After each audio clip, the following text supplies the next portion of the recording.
नमस्कार विद्यार्थी मित्रांनो, ग्रामसेवक भरती 2023च्या अंतर्गत जर तुम्ही तयारी करत असाल ग्रामसेवक पदासाठी, तर मित्रांनो हे 22वे लेक्चर आहे. एक महत्त्वपूर्ण लेक्चर आहे. नवीन अभ्यासक्रम जाहीर केलेला आहे ग्रामविकास विभागाने. त्या अभ्यासक्रमानुसार सामाजिक ज्ञान हा एक तांत्रिक घटकामध्ये विषय ॲड केलेला आहे. त्यामध्ये विविध घटक दिले आहेत, विविध प्रकरणं दिले आहेत. त्यापैकी एक प्रकरण आहे मित्रांनो सामाजिक समस्या. यावर सुद्धा तुम्हाला प्रश्न विचारले जाऊ शकतात. यापूर्वीचा जो ग्रामसेवक पदासाठीचा जो स्लॅबस होता त्यामध्ये त्यांनी 40 प्रश्न जे तांत्रिक घटकामध्ये विचारले होते. तांत्रिक घटक म्हणजे जे की तुम्हाला कृषीच्या या घटकावर प्रश्न विचारले जाणार होते. पण यामध्ये त्यांनी एक सामाजिक घटक किंवा समाजशास्त्रीय ज्ञान हा एक विषय ॲड केला आहे. त्या अंतर्गत तुम्हाला एकूण जवळपास 10 प्रश्न विचारले जाऊ शकतात आणि बाकीचे जे 30 प्रश्न आहेत ते बाकीचे 30 प्रश्न तुम्हाला कृषीविषयक घटकावरचे विचारले जाऊ शकतात. मित्रांनो, सामाजिक ज्ञान या विषयावरचं एक महत्त्वपूर्ण लेक्चर आपण या व्हिडिओच्या माध्यमातून आज घेणार आहे. या लेक्चरच्या माध्यमातून आपण आज पाहणार आहोत की मित्रांनो सामाजिक समस्या कोणकोणत्या आहेत आणि त्यावरचे कशा प्रकारचे प्रश्न विचारले जाऊ शकतात. सामाजिक समस्या म्हणजे काय, विविध शास्त्रज्ञांनी सामाजिक समस्यावरच्या कोणकोणत्या व्याख्या केल्या आहेत याची सविस्तर चर्चा करूया. आपण सर्वप्रथम तुम्हाला मी मुद्दे सांगतो की या लेक्चरच्या माध्यमातून आपण कोणकोणत्या मुद्द्यावर चर्चा करणार आहे. आणि सामाजिक समस्या हा जो टॉपिक आहे मित्रांनो कोणत्या घटकावर आधारित आहे आणि कोणत्या घटकावर तुम्हाला प्रश्न विचारले जाऊ शकतात ते तुम्हाला आढावा या लेक्चरच्या माध्यमातून येणार आहे. त्यामुळे मित्रांनो लेक्चर शेवटपर्यंत पहा. काही प्रश्न असतील तर कमेंट बॉक्समध्ये कमेंट करा. अजूनपर्यंत तुम्ही 22 व्हिडिओ जर आपले पाहिलेले असतील ग्रामसेवक भरती 2023 अशा प्रकारचे एक प्लेलिस्ट आहे. त्या प्लेलिस्टमध्ये तुम्ही तांत्रिक घटकावरचे 22 लेक्चर जर तुम्ही पाहिले नसेल, पंचायत राजवरचे जर तुम्ही लेक्चर पाहिले नसेल तर तुम्ही सर्व लेक्चर पहा. एकूण 21 लेक्चर यापूर्वी आपण अपलोड केलेत.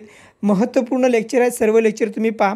आता या लेक्चरच्या माध्यमातून आपण सामाजिक समस्या, अर्थ आणि स्वरूप याचा आपण समजून घेणार आहेत.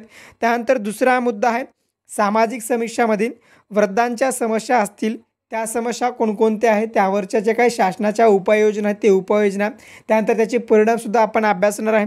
त्यानंतर बेरोजगारी जे की आपल्या संदर्भात आहे, बेरोजगारीची समस्या, बेरोजगारीची व्याख्या, बेरोजगारीचे परिणाम, त्यानंतर बेरोजगारीसाठी कोणकोणत्या शासनाच्या योजना आहेत त्यावर कशा प्रकारचे प्रश्न विचारले जातात याची सविस्तर चर्चा करूया. त्यानंतर मित्रांनो शेतकऱ्यांच्या आत्महत्याविषयी आपण चर्चा करणार आहे. त्यानंतर मित्रांनो घरगुती हिंसाचार ही एक सामाजिक समस्या आहे, त्यावरची आपण चर्चा करूया. त्यानंतर व्यसन हा एक सामाजिक समस्याचा प्रकार आहे. त्यामध्ये मद्य असेल, त्यानंतर आंतरजाळ असेल म्हणजे इंटरनेट असेल, त्यानंतर भ्रमणध्वनी हा एक सामाजिक समस्या एक मुद्दा ॲड झालेला आहे. आता या टॉपिकविषयी आपण सविस्तर चर्चा करूया. याच टॉपिकच्या माध्यमातून तुम्हाला ग्रामसेवक भरती 2023ला एक महत्त्वपूर्ण टॉपिक आहे आणि या टॉपिकच्याच आधारे तुम्हाला तयारी करणं गरजेचं आहे. यावरचे कोणकोणते क्वेश्चन तुम्हाला विचारले जाऊ शकतात याचीसुद्धा आपण चर्चा करूया. मित्रांनो, जर चॅनलवर नवीन असाल तर चॅनलला सबस्क्राईब करून ठेवा. असेच महत्त्वपूर्ण लेक्चर तुमच्यासाठी या ठिकाणी येत जातील. मित्रांनो, लेक्चर सुरू करण्याआधी मित्रांनो जर तुम्ही डिजिटल जे की हे आपलं प्ले स्टोरवरून ॲप्लिकेशन डाउनलोड केलं नसेल तर तुम्ही प्ले स्टोरवरून आपलं ॲप्लिकेशन डाउनलोड करू शकता. या ॲप्लिकेशनच्या माध्यमातून तुम्हाला ग्रामसेवक या पदासाठी जे नवीन अभ्यासक्रमानुसार टेस्ट सिरीज असतील ते टेस्ट सिरीजसुद्धा तुम्हाला उपलब्ध होतील. त्यानंतर जे काही नोट्स आहेत 4000+ तांत्रिक प्रश्नाच्या नोट्ससुद्धा आणि MCQ टाईप, त्यानंतर डिस्क्रिप्टिव्ह टाईप आपण प्रश्नसुद्धा त्या ठिकाणी उपलब्ध करून दिले. तर त्यासाठी तुम्हाला डिजिटल जे की हे ॲप्लिकेशन प्ले स्टोरवरून डाउनलोड करणं गरजेचं आहे. हे ॲप्लिकेशन तुम्हाला डाउनलोड करायचं असेल तर तुम्हाला मी कमेंट बॉक्समध्ये लिंक दिली आहे किंवा डिस्क्रिप्शन बॉक्समध्ये लिंक दिली आहे, त्यावर तुम्ही क्लिक करून हे ॲप्लिकेशन डाउनलोड करू शकता.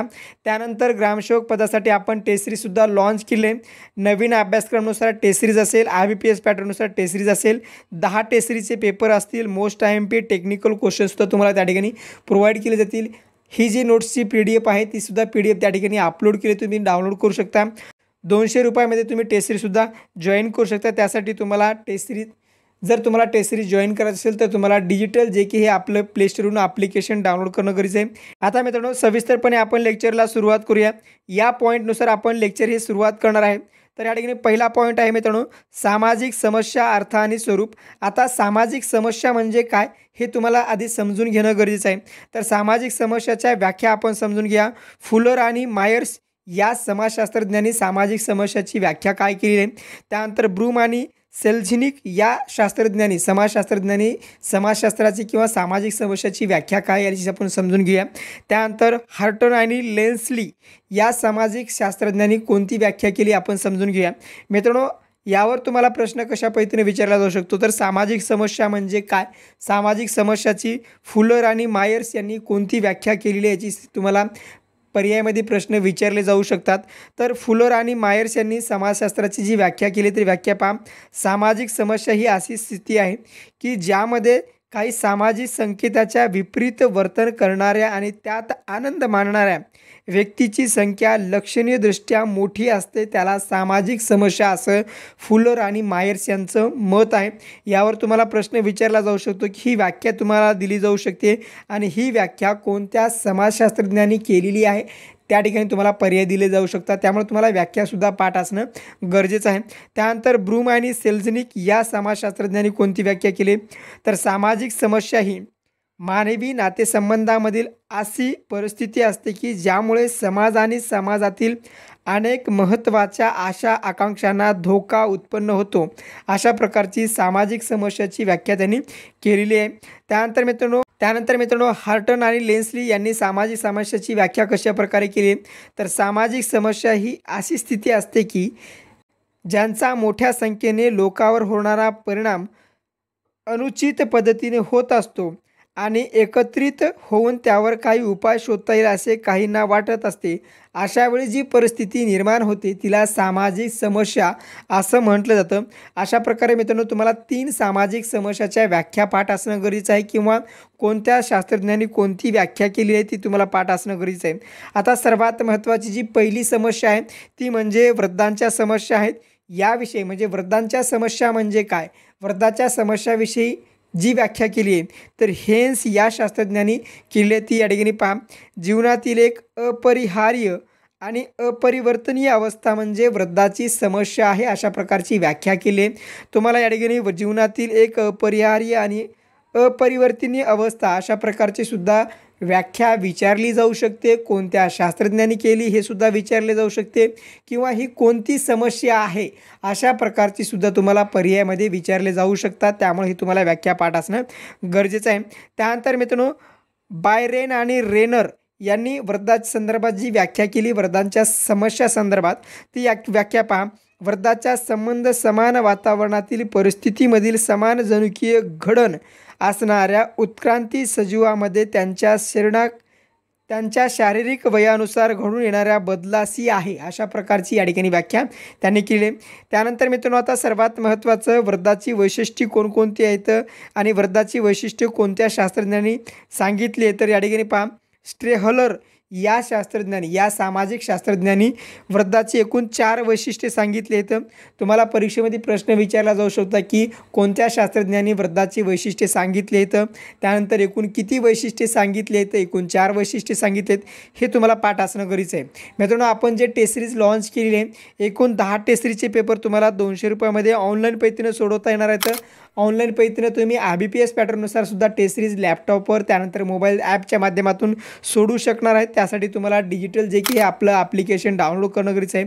त्या ॲप्लिकेशनची आपण टेस्ट सिरीज सुरू केली आहे, त्या टेस्ट सिरीजमध्ये सुद्धा आपण सामाजिक समस्या असेल किंवा समाजशास्त्रीय ज्ञान असेल यावरचे सुद्धा क्वेश्चन आपण अपलोड केले, तर जेणेकरून तुम्हाला कोणत्या पॅटर्ननुसार अभ्यास करणं गरजेचं आहे, कोणकोणते प्रकरणं तुम्हाला करणं गरजेचं आहे याची माहिती तुम्ही टेस्ट सिरीज सोडवल्यानंतर तुम्हाला होणार आहे, त्यामुळे तुम्ही टेस्ट सिरीजसुद्धा जॉईन करू शकता। आता 4 वैशिष्ट्य कोणकोणती सांगितले तर पहिलं वैशिष्ट्य आहे वृद्ध हे वैश्विक आहे, रोग काहींना होतात मात्र वृद्धत्व हे प्रत्येकांना येते, हे पहिलं वैशिष्ट्य त्यांनी सांगितलं आहे। त्यानंतर दुसरं वैशिष्ट्य आहे वृद्धत्व हळूहळू आणि अखंडपणे चालणारी प्रक्रिया आहे। वृद्धत्व ही जी प्रक्रिया कशी आहे तर हळूहळू चालणारी आणि अखंड चालणारी म्हणजे निरंतर चालणारी ही प्रक्रिया आहे। त्यानंतर मित्रांनो तिसरं वैशिष्ट्य आहे वृद्धत्वाचं, वृद्धत्व हे सजीवांच्या जीवन प्रवासाचा अंगभूत भाग आहे, म्हणजे वृद्धत्व हे सजीवांनाच येतं, एखाद्या वेळेस निर्जीवांना हे वृद्धत्व येत नाही, म्हणजे सजीवाच्या अंगभूत वृद्धत्व हे भाग आहे, अशा प्रकारचं वैशिष्ट्य त्यांनी सांगितलं आहे। त्यानंतर मित्रांनो चौथं वैशिष्ट्य आहे वृद्धत्व हे झीज होण्याच्या प्रक्रियेचा भाग आहे, वृद्धत्व म्हणजे सजीवाची झीज होणे हे अशा प्रकारचा भाग आहे, अशा प्रकारचं त्यांनी 4 वैशिष्ट्ये सांगितले। एकूण 4 वैशिष्ट्ये सांगितले आहेत. त्यानंतर या 4 वैशिष्ट्याची तुम्हाला वैशिष्ट्ये पाठ असणं गरजेचं आहे आणि तुम्हाला MCQ टाईपमध्ये हा प्रश्नसुद्धा विचारला जाऊ शकतो. त्यानंतर मित्रांनो, भारतामध्ये वयोमानाची 60 वर्षे ही किमान मर्यादा व्यक्तीच्या जनगणनेच्या वेळी वृद्धत्व या श्रेणीमध्ये समावेश केला जातो. म्हणजे भारतामध्ये 60+ असेल तर त्यांना वृद्ध असं घोषित केलं जातं. हे तुम्हाला पाठ असणं गरजेचं आहे, कारण का की तुम्ही ग्रामसेवक या पदाची तयारी करताय.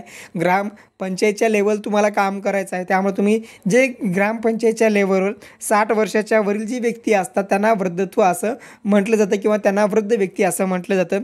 त्यानंतर भारतामध्ये वृद्धत्वाची लोकसंख्या वाढत आहे झपाट्याने. 2022-23 जी काही 2021ची लोकसंख्या आहे त्या जनगणनेनुसार भारताची लोकसंख्यामध्ये वृद्धत्वाची लोकसंख्येच्यामध्ये वाढ होत आहे.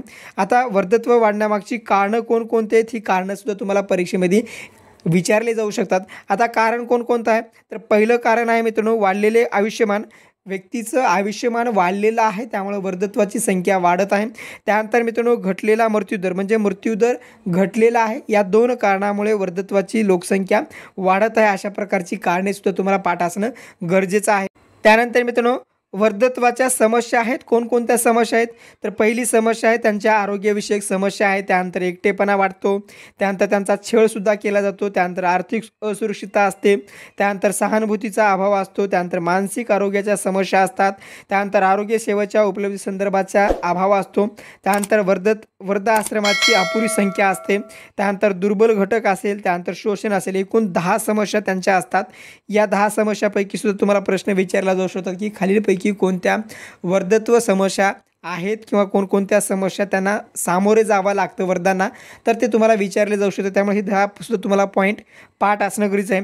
त्यानंतर मित्रांनो, ज्येष्ठ नागरिक आणि वयोवृद्ध यांच्या समस्यावरील कोणकोणत्या उपाययोजना आहेत, कोणकोणत्या संस्था यावर उपाययोजना केल्या जातात.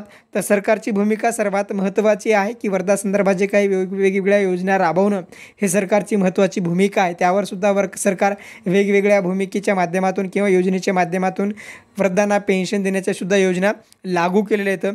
त्यानंतर सरकारचे धोरण असेल, जानेवारी 1999 मध्येच वृद्ध व्यक्तींच्या स्वास्थ्याची काळजी घेण्यासाठी राष्ट्रीय धोरणसुद्धा जाहीर करण्यात आले. तुम्हाला प्रश्न विचारला जाऊ शकतो की वृद्धासंदर्भाचं राष्ट्रीय धोरण केव्हा जाहीर करण्यात आलं, तर जानेवारी 1999ला राष्ट्रीय धोरणसुद्धा जाहीर करण्यात आलं.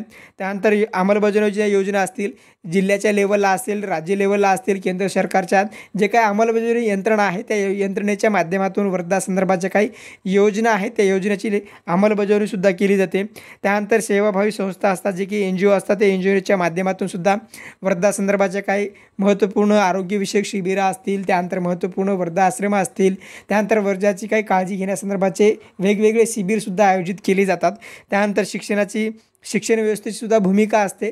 शाळेच्या माध्यमातून असेल किंवा एखाद्या संस्थेच्या माध्यमातून शिक्षण व्यवस्थेमध्ये जे काही वृद्धांना मदत करता येईल तशा प्रकारची मदतसुद्धा त्या शिक्षण व्यवस्थेच्या माध्यमातून केली जाते. आणि सर्वात महत्त्वाची मित्रांनो की कुटुंबाची एक भूमिका असते, त्या भूमिकेच्या माध्यमातून आपल्या आजी आजोबांची काळजी घेणं हे एक वृद्धाचं सर्वात महत्त्वाचे भूमिका कुटुंबाची सुद्धा असते की जे वृद्धामध्ये त्यांनी आपण जोपासलं पाहिजे. अशा प्रकारची एक पहिली जी समस्या होती वृद्धाविषयी, त्याविषयी तुम्हाला अशा प्रकारचे प्रश्न विचारले जाऊ शकतात. या टाईपमध्ये तुम्हाला अभ्यास करणं गरजेचं आहे. मित्रांनो, ही PDF सुद्धा आपल्या डिजिटल जे की आपण ॲप्लिकेशनवर अपलोड केले ते तुम्ही त्या ठिकाणी डाउनलोड करू शकता. त्यानंतर मित्रांनो, सर्वात महत्त्वाची दुसरी समस्या आहे बेरोजगारी, जी की आपल्या संदर्भातली आहे.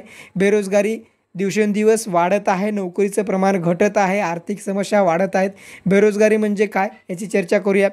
आता या ठिकाणी पहा मित्रांनो, एका विभागाच्या अंतर्गत भरती प्रक्रिया संदर्भात जे काही अर्ज येतात ते लक्षणीय संख्या कशी वाढत आहे, तर पशुपालन विभागाच्या अंतर्गत 729 पदासाठी जाहिरात प्रकाशित झाली होती. तर 3.5 लाख विद्यार्थी या ठिकाणी अर्ज केलेत. त्यानंतर महसूल विभागाच्या अंतर्गत 5,64,000 म्हणजे जवळपास 6 लाख विद्यार्थ्यांनी अर्ज केलेत. हे सर्व समस्या तुम्हाला माहिती आहे, कारण का की उद्या जिल्हा परिषद भरतीच्या अंतर्गत जी पदभरती होणार आहे ग्रामसेवक पदासाठी सुद्धा महाराष्ट्रामध्ये 12वीच्या वर विद्यार्थी जे आहेत ते सर्व विद्यार्थी ग्रामसेवक पदासाठी पात्र असणार आहे. त्यामुळे जवळपास 10 ते 12 लाख विद्यार्थी ग्रामसेवक पदासाठी अर्ज करणार आहेत. आणि ग्रामसेवक पदासाठी जी व्हॅकन्सी असतील तर ऑल ओव्हर महाराष्ट्रामध्ये 2000च्या वर असतील. प्रत्येक जिल्ह्यामध्ये 200, 300, 400 अशा प्रकारच्या व्हॅकन्सी असतील. त्यामुळे 2000+ व्हॅकन्सीसाठी जर ग्रामसेवक पदासाठी 10 लाखच्या वर जर अर्ज येत असतील तर बेरोजगारीचं प्रमाण किती आहे, ही एक सर्वात महत्त्वाची बेरोजगारी आहे. तुम्हाला यावरचे प्रश्न येऊ शकतात. आणि बेरोजगारी म्हणजे काय, तर या ठिकाणी पहा अर्थ काय, तर ज्या व्यक्ती रोजगार शोधण्याच्या प्रयत्नात आहेत आणि सेवा देण्याच्या उपलब्ध आहेत, परंतु तशा प्रकारची कोणत्याही संधीपासून वंचित राहिलेल्या अशा व्यक्तींना बेरोजगार असं म्हटलं जातं. म्हणजे बेरोजगार म्हणजे जे व्यक्ती काम करण्यासाठी सक्षम आहेत पण त्यांना काम मिळत नाही किंवा काम आहे पण त्यांना मिळालेलं नाही, असे जे व्यक्ती आहेत त्यांना बेरोजगार असं म्हटलं जातं. त्यानंतर नॅशनल सॅम्पल सर्व्हिस ऑफिस म्हणजे NSSOच्या माध्यमातून जी काही बेरोजगारीची आकडेवारी जारी केली जाते. जर तुम्ही रंजन कोळंबे सरांचं बेरोजगारीचं जे चॅप्टर केला असेल तर तुम्हाला चांगल्या प्रकारे ते समजून जाईल.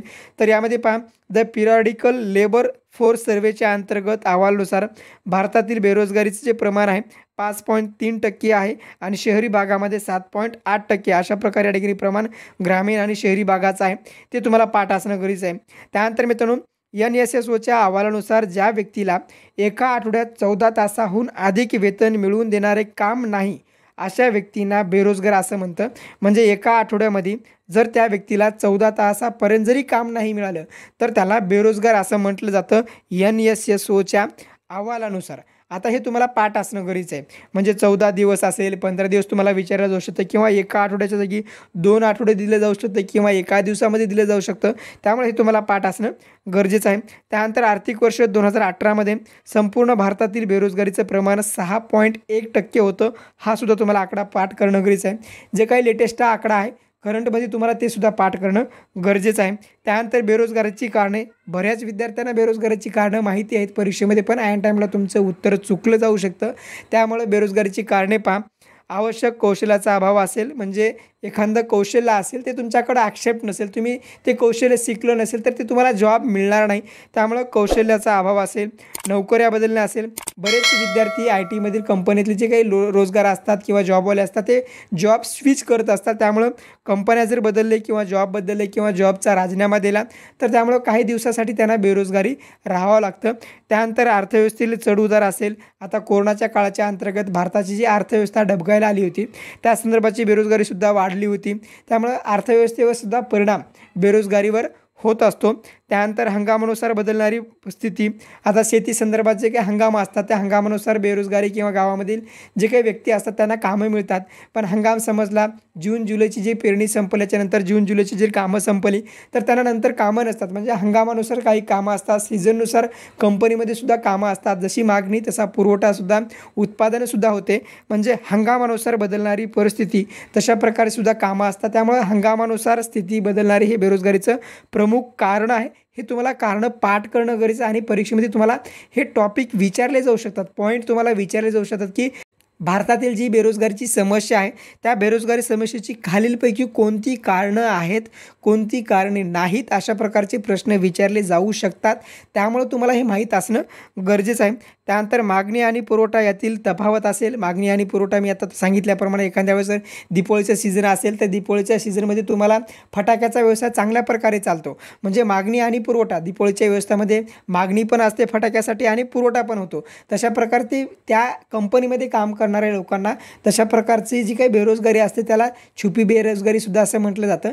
बेरोजगारी संदर्भात जर तुम्हाला सविस्तर अभ्यास करायचा असेल तर माननीय रंजन कोळंबे सरांचं सुद्धा तुम्ही बुक यूज करू शकता. आता बेरोजगारी संदर्भात जे काही परिणाम आहेत ते परिणामसुद्धा तुम्हाला अभ्यासणं गरजेचं आहे. भारत सरकारच्या जनगणना खात्यानुसार केलेल्या व्याख्यानुसार 15 ते 59 हा वयोगट उत्पादनक्षम आहे. म्हणजे 15 ते 59 या वयोगटातील व्यक्ती ही उत्पादनक्षम आहे. म्हणजे भारतातील जे उत्पादनक्षम वयोगट आहे ते 15 ते 59 आहे. म्हणजे 60च्या पुढं वृद्ध समजलं जातं आणि 14च्या जे बाल कामगार आपण असं समजलं जातो. तर शक्यतो भारतामध्ये 15, 16, 18च्या नंतर सर्व व्यक्ती किंवा जे विद्यार्थी असतात ते काम करत असतात. पण उत्पादनक्षम वय किती आहे असा जर तुम्हाला परीक्षेमध्ये प्रश्न विचारला तर तुमचं योग्य उत्तर असेल 15 ते 59 असेल. त्यानंतर आता यामध्ये पहा मित्रांनो, जी काही महत्त्वपूर्ण त्यांनी काय दिले तर बेरोजगारी संदर्भात जे काही महत्त्वपूर्ण परिणाम दिलेत. बेरोजगारी जर झाली तर बेरोजगारीचे परिणाम काय काय होतात तर तुम्हाला सर्वांना माहीत आहे की मानसिक ताण येतो. तर या ठिकाणी पहा, शैक्षणिक संधीचा उपयोग असतो. म्हणजे आपण DED, BEd, MA, set net, PhD जरी केलं तर तुम्हाला रोजगार नसतो. त्यामुळे तुमचं जे शिक्षण झालेलं आहे त्या ठिकाणी त्याचा उपयोग होत नाही. त्यानंतर उपयोगात न आणलेले मनुष्यबळ असे भरपूर सारे मनुष्यबळ आहे की जे काम करू शकतात पण त्यांच्या हाताला काम नाही. त्यामुळे हे कारण आहे किंवा तशा प्रकारचा परिणाम आहे. त्यानंतर शैक्षणिक पात्रता सुसंगत नसणे हा एक परिणाम आहे. त्यानंतर समाजविरोधी कारवाया असतील, त्यानंतर मानसिक आरोग्यावर परिणाम असतील. त्यानंतर आता यामध्ये सर्वात महत्त्वाचा पॉईंट आपल्या संदर्भात आहे की आपल्याला जॉब नसेल, आपल्याला हाताला काम नसेल, आपल्या हाताला जर आर्थिक व्यवहार किंवा आपल्या आईवडिलाला आपण जर आर्थिक हातभार जर लावत नसेल तर मानसिक आरोग्यावर सुद्धा आपला परिणाम होऊ शकतो. यातून वाईट मार्गाला सुद्धा बरेच विद्यार्थी जातात. पण हा एक उपाय नसतो की बेरोजगारी नाही किंवा हाताला काम नाही, नोकरी नाही, हा एक उपाय नाही. चांगल्या प्रकारे आपण काहीतरी करू शकतो. मानसिक आरोग्य परिणाम होतात पण तशा प्रकारे आपण काही केलं नाही पाहिजे, लढलं पाहिजे. ग्रामसेवक भरती असेल किंवा जिल्हा परिषद भरती असेल, आगामी काळामध्ये महाराष्ट्रामध्ये चांगल्या प्रकारे पदभरतीची जाहिरात येणार आहे. त्यामुळं आपल्यासोबत कनेक्ट राहा. चांगल्या प्रकारे आपण स्टडी मटेरियल असेल, क्लास असेल किंवा मार्गदर्शन असेल, जरी तुम्ही स्टडी मटेरियल असेल किंवा टेस्ट सीरीज जरी जॉईन नाही केली तर तुम्ही कोणत्याही वेळेस काही मार्गदर्शन हवे असेल, काही मदत हवी असेल, खाली जो स्क्रीनवर नंबर दिसतो त्या नंबरला मला व्हॉट्सअप मेसेजसुद्धा तुम्ही करू शकता. त्यानंतर मित्रांनो, राष्ट्राच्या विकासावर प्रतिकूलसुद्धा परिणाम होऊ शकतो. त्यानंतर आता बेरोजगारीवरचे उपाय कोणकोणते येतं तर शिक्षण पद्धतीमध्ये बदल केला पाहिजे. त्यानंतर कौशल्याचा विकास केला पाहिजे. आता तुमच्याकडे जे कौशल्य नाही, जे तुम्हाला जमतं आहे किंवा जे जमत नाही, एखादा जॉब तुम्हाला प्रायव्हेट जॉब करायचा असेल तर तुम्हाला जे कौशल्य पाहिजे आहे ते तुम्ही कौशल्य या ठिकाणी आत्मसात करू शकता आणि ते प्रकारचा जॉब तुम्ही जॉईन करू शकता. त्यानंतर व्यवसायभिमुख अभ्यासक्रमसुद्धा सर्वात महत्त्वाचा असतो. व्यवसायभिमुख अभ्यासक्रमसुद्धा असणं गरजेचं आहे. त्यानंतर औद्योगिक क्षेत्र आणि शिक्षण क्षेत्रामध्ये सहयोग घडवून आणणं गरजेचं आहे. त्यानंतर उद्योजकता आणि स्वयंरोजगाराची निर्मितीसुद्धा केलं पाहिजे. हा एक बेरोजगारीवरचे उपाय आहेत. एकूण 5 उपाय आहेत. हे 5 उपाय तुम्हाला पाठ असणं गरजेचं आहे. त्यानंतर मित्रांनो, शेतकरी आत्महत्या हा एक ज्वलंत मुद्दा आहे, जे की भारतीय सामाजिक समस्यामधला ज्वलंत मुद्दा आहे. शेतकरी आत्महत्या दिवसेंदिवस वाढत आहेत. मराठवाडा असेल, विदर्भ असेल, त्यानंतर पश्चिम महाराष्ट्रामध्ये काही प्रमाणामध्ये शेतकरी आत्महत्या दिवसेंदिवस वाढत आहेत. त्यासाठी जी कारणं आहेत ती कारणं आपण समजून घ्या. बरेच विद्यार्थी शेतकरी कुटुंबातून बिलॉंग करतात, त्यांना सर्व माहिती आहे. आता नेमकी कोणकोणती कारणं आहेत, परीक्षेमध्ये कशा प्रकारचा प्रश्न विचारला जाऊ शकतो, त्यावर आपण या ठिकाणी चर्चा करूया. पहिलं कारण आहे की पर्यावरणाचा ऱ्हास होत आहे, जे की सेंद्रिय शेती असेल, त्यानंतर कृत्रिम शेती असेल. हे तुम्ही चांगल्या प्रकारे कृषी घटकमध्ये अभ्यास केलाच असेल. त्या संदर्भात तुम्हाला चांगल्या प्रकारे माहिती असेल की सेंद्रिय शेतीच्या माध्यमातून शेतीच्या उत्पन्नावर कशा प्रकारचा परिणाम होतो आणि जे उत्पादन शेतकरी काढतात तर त्यांना बाजारभाव कशा पद्धतीने मिळतो हे तुम्हाला चांगल्या प्रकारे माहीत आहे. जर मित्रांनो, तांत्रिक क्वेश्चनमध्ये जर तुम्हाला कृषीविषयक जर घटक पाहिजे असतील किंवा 4000+ जर तुम्हाला जर क्वेश्चन सेट पाहिजे असेल तर तुम्ही डिजिटल जे की हे तुम्ही ॲप्लिकेशन प्लेस्टोरवरून डाउनलोड करा आणि त्या ठिकाणी तुम्ही ग्रामसेवक पदासाठी असेल किंवा कृषी सेवक या पदासाठी असेल, जर तुम्ही तयारी करत असाल तर तुम्ही ते 4000+ क्वेश्चन तुम्ही डाउनलोड करून त्या ठिकाणी चांगल्या प्रकारे अभ्यास करा. म्हणजे आगामी काळामध्ये जी IBPS पॅटर्ननुसार तुमची ग्रामसेवक पदाची परीक्षा होणार आहे, त्या परीक्षेमधला तुमचा तांत्रिक घटकावरचा म्हणजे कृषीचा एकही प्रश्न मिस होणार नाही. त्यानंतर मित्रांनो, दुसरा जो आहे जागतिकीकरणाचा परिणाम आहे. त्यानंतर कर्जबाजारी आहे. त्यानंतर अज्ञान असेल, जमिनीची जी काही जमिनी मालकीची विषमता आहे. काही जणांकडे जमीन कमी असते, काही जणांकडे जमीन जास्त असते. जी की विषमता आहे, हा एक सामाजिक समस्या आहे. या सामाजिक समस्यावर आपण चालतं बोलतं असणं गरजेचं आहे. सामाजिक समस्या आपण जवळून पाहणं गरजेचं आहे. सामाजिक समस्येच्या माध्यमातून आपण जीवन जगलं पाहिजे. आणि त्यानंतर हुंडा पद्धती असेल. आता हा एक महत्त्वाचा मुद्दा आहे की जी सामाजिक समस्या घडला जातो. त्यानंतर मित्रांनो, शेतकऱ्यांच्या आत्महत्यावरची जी काही परिणाम आहे ते परिणामसुद्धा तुम्हाला अभ्यासणं गरजेचं आहे. कुटुंबावर होणारा परिणाम असेल, पत्नीवर होणारा परिणाम असेल, मुलावरील होणारा परिणाम असेल, त्याचा आर्थिक कुटुंब असेल, हे सर्व गोष्टी तुम्हाला अभ्यासणं गरजेचं आहे. त्यानंतर मित्रांनो, घरगुती हिंसा ही एक सामाजिक समस्या आहे. त्यामध्ये कौटुंबिक हिंसेची जी कोणकोणती कारणं आहेत तर पितृसत्ताक पद्धती असेल, असुरक्षितता असेल, नातेसंबंधामधील दुरावा असेल, मोबाईलमुळे असेल किंवा परंपरा आणि धार्मिक दृष्टिकोन असेल. त्यानंतर लैंगिक वर्तमान संबंधाचे पारंपरिक संकेत असेल, हे सुद्धा तुम्हाला कौटुंबिक हिंसेचे कारणं किंवा तुम्हाला परिणाम अभ्यासणं गरजेचं आहे. आता या ठिकाणी पहा मित्रांनो, नातेसंबंधामधील जे दुरावा आहे तो दुरावासुद्धा तुम्हाला अभ्यासणं गरजेचं आहे. त्यानंतर कौटुंबिक हिंसेचे जे परिणाम आहेत तर मानसिक आघात होतो. त्यानंतर अपूर्णतेची भावना असते, आरोग्यावर प्रतिकूल परिणाम होतात, हिंसक प्रवृत्ती असते. अशा प्रकारे तुम्हाला सामाजिक समस्यामध्ये कोणकोणते घटक अभ्यासणं गरजेचं आहे, कशा पद्धतीने अभ्यास करणं गरजेचं आहे, महत्त्वपूर्ण टॉपिक आहेत आणि कोणकोणत्या टॉपिकवर कशा प्रकारचे प्रश्न विचारले जाऊ शकतात. अशाच प्रकारची आपली लेक्चर सिरीज सुरू राहील परीक्षेपर्यंत. त्यामुळे तुम्ही चॅनलला सबस्क्राईब करा. जर तुम्हाला आतापर्यंत तुम्ही 21 लेक्चर जर तांत्रिक घटकवरचे पाहिले नसेल तर तुम्ही ग्रामसेवक भरती 2023च्या प्लेलिस्टमध्ये जाऊन तुम्ही लेक्चरसुद्धा तुम्ही पाहू शकता. त्यानंतर मित्रांनो कौटुंबिक हिंसाचारापासून स्त्रियांचे रक्षण करणारा कायदा 2005चा आहे आणि हा कायदा 26 ऑक्टोबर 2006 पासून लागू झालेला आहे. हा तुम्हाला प्रश्न विचारला जाऊ शकतो. म्हणजे सामाजिक समस्या संदर्भाचा हा प्रश्न आहे, त्यामुळे तुम्हाला प्रश्न विचारला जाऊ शकतो. 26 ऑक्टोबर 2006 पासून हा कायदा अस्तित्वात आला आणि हिंसाचारमुक्त जीवन हा स्त्रीचा मानवी हक्क आहे. म्हणूनच कौटुंबिक हिंसाचार हा निसंशयपणे तिच्या मानवी अधिकाराचा हा एक विषय आहे. त्यामुळे कौटुंबिक हिंसाचाराचा कायदा हा 2005चा आहे आणि 26 ऑक्टोबर 2006 पासून लागू करण्यात आला आहे. मित्रांनो, अशा प्रकारे आपण ग्रामसेवक भरती संदर्भात समाजशास्त्रीय ज्ञान हा यामधला एक सामाजिक समस्या हा एक टॉपिक आपण आज अभ्यासलेला आहे. यामध्ये कोणकोणते घटक, कोणकोणते प्रकरणं तुम्हाला करणं गरजेचं आहे, एकूण प्रकरणाची लांबी किती असेल, डेप्थ किती असेल, कशा प्रकारचे प्रश्न विचारले जाऊ शकतात याची चर्चा केली आहे. आगामी काळामध्ये आपण परीक्षेपर्यंत डेली लेक्चर अपलोड करणार आहे, त्यामुळे चॅनलला सबस्क्राईब करा. जर तुम्हाला टेस्ट सिरीज जर जॉईन करायचं असेल किंवा नोट्स पाहिजे असतील, फ्रीमधील नोट्स असतील, जर तुम्हाला जॉईन करायचं असेल तर डिजिटल जे की हे तुम्ही प्लेस्टोरवरून ॲप डाउनलोड करू शकता आणि त्या ठिकाणी चांगल्या प्रकारे टेस्ट सिरीज नवीन अभ्यासक्रमानुसार सोडू शकता. अजूनपर्यंत जर मित्रांनो चॅनलला जर सबस्क्राईब केलं तर चॅनलला सबस्क्राईब करा. काही प्रश्न असतील, काही समजत नसेल, अभ्यास कशा पद्धतीने करावा, कोणते बुक रेफर करावे, आगामी काळामध्ये तुमचं परीक्षेचं प्लॅनिंग कशा पद्धतीने करावा या संदर्भात काही प्रश्न असतील तर 9921 273 558 या नंबरला तुम्ही व्हॉट्सअप मॅसेज करू शकता. जर ग्रामसेवक ग्रुपमध्ये जर तुम्हाला जर जॉईन व्हायचं असेल तर 9921 273 558 या नंबरला व्हॉट्सअप मॅसेज करा. धन्यवाद मित्रांनो. नेक्स्ट लेक्चरच्या माध्यमातून आपण नवीन टॉपिकच्या माध्यमातून आपण भेटूया. तोपर्यंत धन्यवाद. जय हिंद, जय महाराष्ट्र.